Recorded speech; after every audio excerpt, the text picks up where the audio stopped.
अपना इंट्रोडक्शन दे दो थोड़ा सा। हैरियर लेनी तो दो लेते हैं, एक खुद के लिए लेते हैं, एक सर्विस सेंटर के लिए लेते हैं। कोई मत एवरेज की मत पूछो बाकी। भाइयों तो आज है अपने पास XUV 700 इबोनी एडिशन। आज इसका ओनरशिप एक्सपीरियंस लेते हैं। XUV 7XO आ गई है वैसे, और ये भाई ने हमारे 6 महीने पहले ही ली है गाड़ी।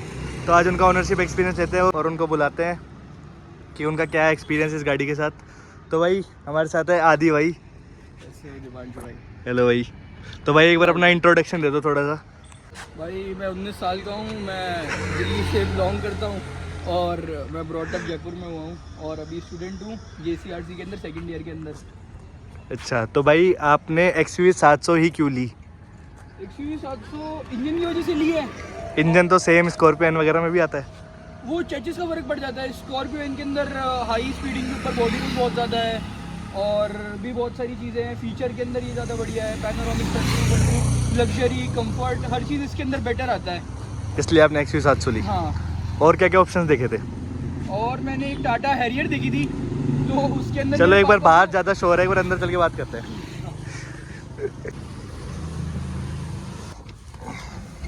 हाँ तो भाई अब बताओ क्या क्या ऑप्शंस देखे थे आपने ये गाड़ी लेने से पहले? ये गाड़ी लेने से पहले सबसे ज़्यादा तो हम फॉरवर्ड थे उसके लिए, इसके अलावा हैरियर के लिए और सफारी के लिए। फिर हैरियर और सफारी क्यों नहीं ली? हैरियर और सफारी इसलिए नहीं ली क्योंकि सफारी के अंदर बहुत ज़्यादा उसकी सर्विस का मैंने बहुत ब्लैकलैश सुना था और भी बहुत सारी उसकी कमियां सुनी सर्विस को लेके। और गाड़ी कभी भी चलते हुए बंद हो रही है, स्क्रीन डेड हो रही है उसकी, हर चीज़ डेड हो रहा है, इंजन रिस्पॉन्स नहीं कर रहा, कोल्ड स्टार्ट हो, मतलब कोल्ड ठंडी हो गई गाड़ी तो वापस स्टार्ट नहीं हो रही। और मेरी जो फैमिली है वो बहुत ज़्यादा हैरियर के लिए लेके उसके ऊपर फॉरवर्ड थी क्योंकि मेरी जो फैमिली है वो 4 जनों की है। तो उसके अंदर मेरे को कन्विंस करना सबसे ज़्यादा हार्ड इसलिए रहा था कि उनको 4 जनों की फैमिली के लिए एक 7 सीटर कार लेना सबसे ज़्यादा वो था। तो इसीलिए तो फिर मैंने मेरे पापा को बताया कि अगर आपको हैरियर लेनी तो दो लेते हैं, एक खुद के लिए लेते हैं, एक सर्विस सेंटर के लिए लेते हैं। वो ज़्यादा वो क्योंकि उसकी गाड़ी के अंदर मेरे दोस्तों के पास है, कभी गाड़ी बहुत गंदे रिव्यूज़ की। टाटा की गाड़ी कभी मतलब एक गलती है टाटा की गाड़ी लेना, इसीलिए हमने फिर ये वाली परचेज कर ली। अच्छा तो भाई कितने की पड़ी आपको ये XUV 700? ये मेरे हिसाब से नॉर्मल एडिशन नहीं है, ये बोनी एडिशन है। बोनी एडिशन है और ये GST प्राइसेस के मैंने पहले लिया था तो मुझे लगभग कुछ 26 समथिंग की थी और राउंड ऑफ के अंदर वो लगा लो और लाख रुपए की ऑलमोस्ट मैंने इसके अंदर एसेसरी डलवाई थी। कंपनी फिटेड है सब कुछ, पूरी गाड़ी स्टॉक है और कुछ भी नहीं है इसके अंदर। अच्छा, AX7 ही आपको लेना था या फिर आपको क्या था कि आपने इबोनी एडिशन लिया? इबोनी एडिशन शायद AX7 से 1 लाख रुपए महंगा है, तो आपने 1 लाख रुपए इस गाड़ी पे क्यों दिए? क्योंकि हमारा ये था कि हमें कलर सिर्फ ब्लैक में ही चाहिए, क्योंकि सबसे ज़्यादा एग्रेसिव लुक इसका ब्लैक में आ रहा था और सबसे ज़्यादा मतलब अच्छी ये ब्लैक में लग रही थी, इसीलिए हमने ब्लैक में ही लिया। अच्छा, और ये मेरी नहीं पापा की चॉइस थी तो इसलिए हमने फिर ब्लैक में ले लिया। आपको कितना टाइम हो गया ये गाड़ी लिए हुए? ये गाड़ी लिए हुए हो चुका है ऑलमोस्ट, मैंने जून में ली थी तो 2025 उस हिसाब से देख लो, अभी जनवरी चल रहा है, 6 महीने के आसपास हुए हैं। तो भाई आपको रिग्रेट नहीं हो रहा कि अभी देखो 7XO एक बहुत अच्छा डिसीजन लग रहा है। वो 7XO वाली बात अलग है, पर अगर मैं 7XO के लॉन्च से पहले देखूं तो एक बहुत अच्छा डिसीजन रहा है। आपको पता था कि 7XO लॉन्च होने वाली है या नहीं पता था? पता था पर वो बात है कि हमें एक गाड़ी चाहिए थी, आपको जल्दी चाहिए थी इसलिए आपने ये ली। हाँ, क्योंकि हमारे क्या एक अच्छा नोन था वहाँ पे महिंद्रा के अंदर, तो उन्होंने बोल लिया था कि इसका एक फेस लिफ्ट आ रहा है, तो उन्होंने बोला वो कब तक आएगा, उन्होंने बोला कि वो 2026 में आएगा, मतलब वो अगले साल आएगा।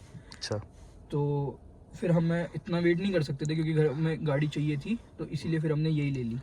तो आपको रिग्रेट कुछ भी नहीं है? रिग्रेट तो ऐसा कुछ भी नहीं, क्योंकि गाड़ी के अंदर पहले से बहुत ओवर फीचर लोडेड है ये, तो मेरे को ऐसी कोई ऐसा कोई दिक्कत नहीं, और इसका ड्राइविंग एक्सपीरियंस बहुत अच्छा है तो हार्डली मैटर्स। 7XO कैसी लगी आपको वैसे देखने में? एज मतलब आप XUV 700 ऑन कर रहे हो तो आपको अब 7XO आपने देखी होगी? हाँ बिल्कुल देखी है। तो आपको कैसी लगी हुई 7XO?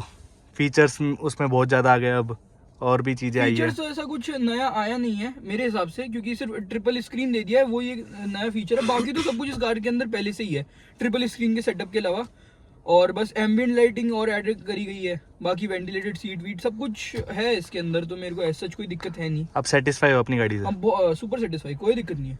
अच्छा, तो भाई एक बात है जो महिंद्रा और टाटा में है थोड़ी सी, वो कि सर्विस कैसी है आपकी? सर्विस एक्सपीरियंस कैसा रहा आपका?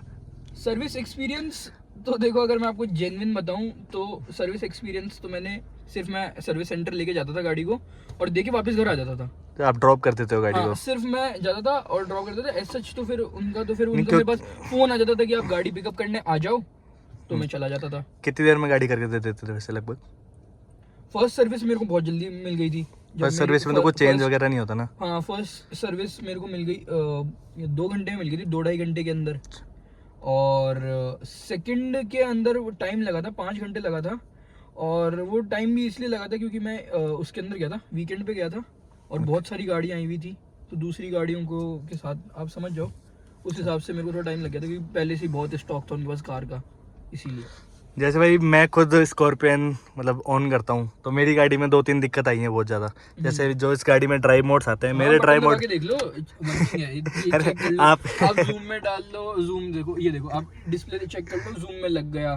देखो जैसे भाई आपका तो जूम का लेआउट हो गया, जिप कर लोगे तो जिप का लेआउट आ जाएगा। ऐसे तो मेरे पास ऐसा कुछ नहीं है। आपका तो जैसे चल रहा है, जैसे मेरा खराब हो गया, तो आपको आज तक कोई गाड़ी में दिक्कत आई है फीचर से रिलेटेड या फिर ऐसे? मैं आपको जैसे पर्सनली जानता हूँ, मैंने आपको देखा भी था, आपका वो वाला वीडियो, तो मेरे पास ऐसा सच कोई दिक्कत नहीं है। मैंने आपका वीडियो देखने के बाद चेक भी करता कि मेरे तो कोई दिक्कत नहीं आ रही, पर नहीं आ रही।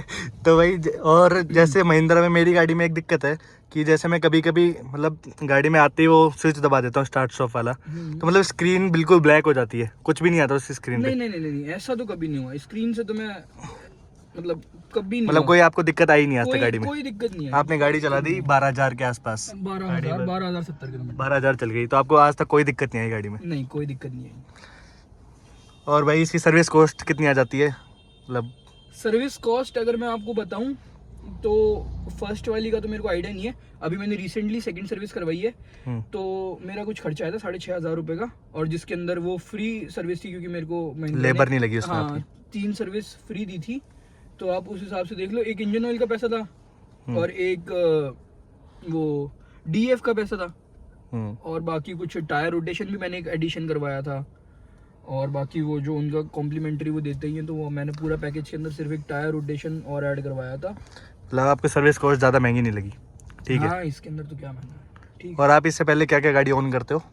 मैं इससे पहले एक किया सेल्टॉस ऑन करता था, और उस टाइम मेरे दादाजी थे तो वो घर की गाड़ी हो गई। एक फॉर्च्यूनर भी थी हमारे पास, तो उनकी डेथ के बाद हमने वो बेच दी, और किया सेल्टॉस का एक्सीडेंट हो गया था, तो इसीलिए फिर हम डायरेक्ट सिर्फ हम हफ्ते भर के अंदर फिर हमने ये वाली गाड़ी निकलवा ली थी। किया सेल्टॉस का एक्सीडेंट कैसे हुआ अगर पूछो तो?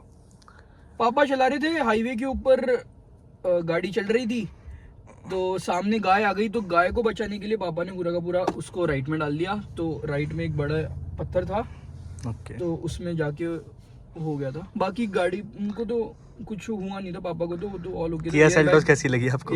वो भी 2 गुड गाड़ी थी, उसका एवरेज से मैं बहुत सेटिस्फाइड था। उसको मेरे को ऐसा लगता था गाड़ी तेल पीती ही नहीं है। मैं बहुत ये कितना एवरेज दे दिया आपको? ये तो पूछो ही मत, एवरेज की मत पूछो। बाकी तो हाईवे में भी इसका एवरेज नहीं है। बाकी मेरी डीजल मैनुअल है, तो मेरे को 11 का मैनुअल में है, मेरे को 11 का एवरेज मिल जाता है इससे। सिटी में या फिर और हाईवे पे? नहीं, हाईवे के ऊपर तो इसका मिल जाता है मेरे को। अगर स्क्रीन को हटा के बताऊं तो स्क्रीन के अंदर तो बहुत कुछ आ जाता है, डिजिटल स्क्रीन, इसलिए मैं भरोसा करता नहीं। मैंने स्क्रीन का नापा हुआ है वैसे। हाँ, तो मैंने उस हिसाब से मैं आपको बताऊं तो हाईवे का इसका ठीक है, मतलब 16.5 तक दे देती है, उससे ज्यादा नहीं देती, उससे ज्यादा नहीं देती।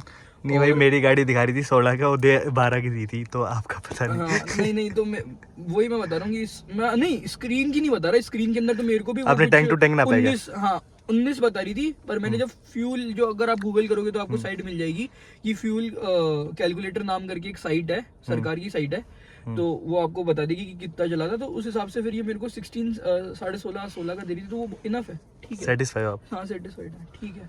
बाकी सिटी के अंदर बहुत ज्यादा खराब है इसका। उस हिसाब से गाड़ी का इंजन भी तो बड़ा है भाई, 2200 सीसी का इंजन है।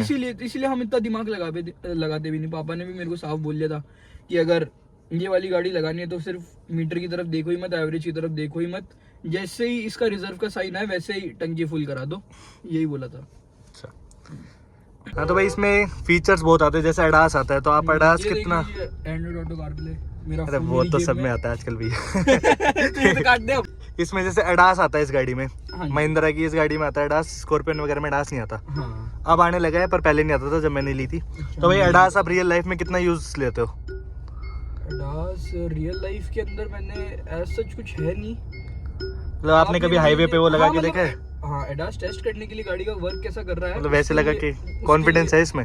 हाँ, कॉन्फिडेंस, फुल कॉन्फिडेंस। ऐसे सही करती है मतलब? हाँ, बिल्कुल सही करती है। अपन सिटी के अंदर तो एडास वेस्ट है, एडास काम में ही नहीं आता सिटी के अंदर। और जो इसकी ऑटो ब्रेकिंग है वो चालू रखते हो या बंद रखते हो? कई ओनर्स बंद रखते हैं। मैं बंद रखता हूँ, क्योंकि क्या ओवरटेकिंग के टाइम गाड़ी जैसी वो सेंस करती है ना गाड़ी को, क्योंकि ओवरटेकिंग पास से होती है, तो गाड़ी बहुत इमीडिएट ब्रेक लेती है। मतलब गाड़ी जैसे वो ऑटो ब्रेकिंग करती है, वो गाड़ी को बिल्कुल खड़ा कर देती है उस जगह के ऊपर।